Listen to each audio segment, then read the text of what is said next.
Fantom at the time of this recording continues to hold above a key area of support above the 0.7405 and above the 20-day MA here on the 4-hour chart, on the 1-hour chart, which are both acting as support for us to continue pushing higher. And this movement to the upside has also continued to obey the Deriv structures. And on today's video, I will be discussing the significant key areas of supports that we need to continue holding in case of any sudden pullbacks, and above all discuss my long-term price prediction analysis. So make sure that you stick around till the end of the video, and starting the video on the 1-hour chart by first giving you a recap of what has been happening. From the lows that we made on the 4th of November, we started a very nice bounce to the upside where we first peaked in this Deriv count 1. We saw a pullback in an Deriv count 2, another bounce to the upside in a wave 3, and after we peaked in this wave 3, I was expecting that we are going to see a bit of a short-term pullback in an Deriv count 4 into the minimum target area marked on the charts using this retarget area. Though you can see that we saw a bit of a short-term pullback, though we didn't quite fully maximize the minimum target areas. Then we saw another bounce to the upside in what we can now term as a wave 5, because whatever we have over here, we can term it as a shallow Deriv count 4.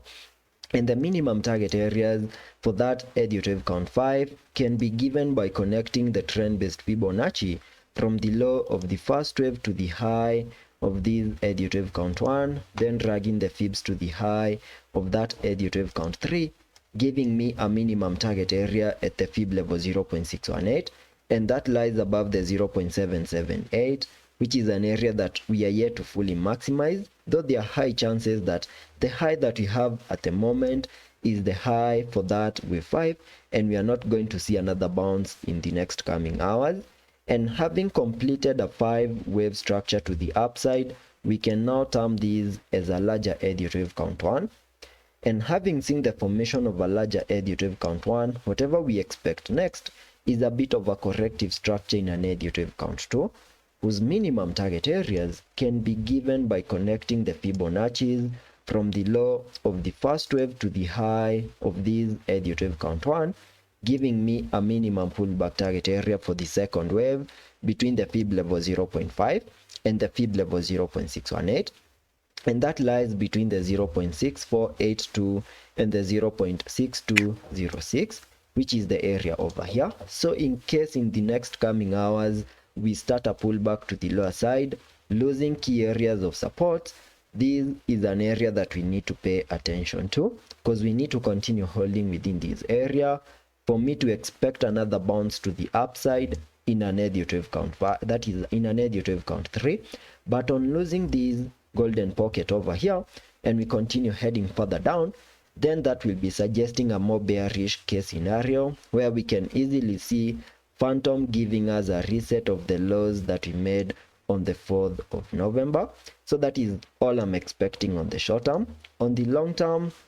I still have a bullish case scenario over here from the lows that we made on the 5th of August when we started a very nice bounce to the upside, and we first peaked in this 5-wave structure, completing the formation of this wave 1. Then we saw wave 2, a wave 3, a wave 4, and then a wave 5, giving us a high above the 0.7976, completing an even larger Deriv count 1. And having seen the formation of a larger Deriv count 1, I have been expecting to see a pullback in an Deriv count 2, a move that we have now seen into this golden pocket over here, marked on the charts using these yellow markings, where you can see that we saw a reaction of the upper side of the target area in what could be the start of an impulsive Deriv count 3, and this will only get confirmed the moment we see a 5-wave structure to the upside on the lower time frames. So the moment we see a 5-wave structure over here, that is this larger Deriv count 1, a larger Deriv count 2, and start another impulse in a wave 3 and then a wave 4, that will be enough confirmation that we have a low in place here on the higher time frames below the 0.5316, and that impulsive Deriv count 3 taking us back above the $0.8 is just getting started. But if by any chance we get a massive rejection over here, then that will be suggesting that things might get a little bit bearish and get us back into this yellow target area over here to get a low within this target area and to also fully maximize the area before we can finally bounce to the upside in a larger Elliott wave count 3. So that is the price action that I'm expecting here on the Fantom chart on the short term and also on the long term. And let's be patient and see how that plays out, and I will be keeping you up to date.